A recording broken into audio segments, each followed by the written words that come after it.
દરેક ઓરેન્જની લાઇટ તમારે કહેવાની છે. ઓરેન્જ શેના માટે છે કયો? કોને ખબર છે?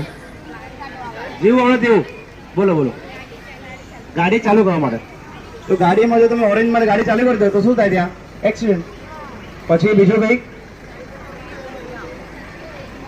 ઓરેન્જ લાઇટ શેના માટે છે કહેવાનું તમારે?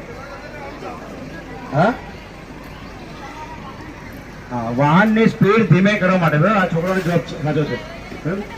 બાકી બધા કે એટલે જ્યારે પણ આવી લાઇટ થાય ત્યારે ગાડીની સ્પીડ ધીમે કરીને ગાડી ઊભી રાખવાની, તૈયાર રાખવાની. બરાબર. હવે તમે જોશો બધી સીસીટીવી કેમેરા લાગેલા છે, ખબર ને?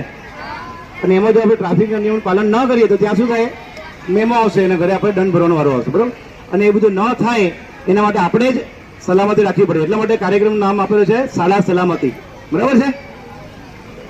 અને આપણે જ્યારે સ્કૂલેથી ઘરે જતા હોઈએ અને ઘરે જ્યારે સ્કૂલે આવતા હોઈએ ત્યારે જે તમને બતાવવામાં આવી